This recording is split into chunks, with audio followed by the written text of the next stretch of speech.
A 93-year-old is trapped in her apartment without food or water for more than 3 days. She says the only reason she is alive tonight, the paper delivery man. Our TV6 reporter Ebony Monet spoke to the humble hero. Ebony.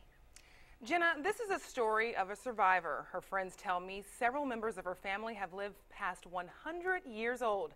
Now they say she's been given a second chance to follow their lead.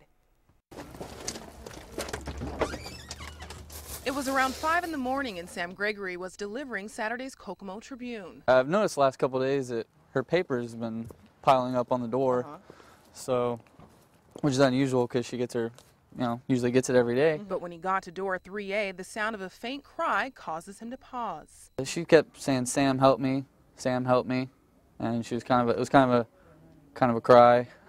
Because she'd been there, so long. The calls for help were coming from Esther Wilkins. The 93-year-old had fallen Wednesday evening and wasn't able to pull herself up. It was faint at first, but then once she got my attention, it got louder, and she actually started pounding on the door too to get my attention.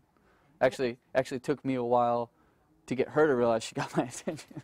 Through the door, Wilkins told Gregory the combination to the lockbox with the key. She looked exhausted, She's been sleeping on the floor and just hadn't been able to eat or anything. Wilkins says when she fell, she landed in the kitchen, but eventually was able to use a chair to wheel herself near the front door. I wanted to thank you for taking care of her because she said, if it wasn't for him, I don't know what I would do. Wilkins' friends and neighbors say she usually wears a medical bracelet, but she didn't have it on at the time of the fall. I'm very thankful for him because if he wouldn't have came, she wouldn't have been found for another couple of days, and by then it probably would have been too late. I think I'll give her a big hug and probably fuss at her about taking her bracelet off. Doctors say Wilkins was severely dehydrated and bruised, but she's expected to be okay. Todd?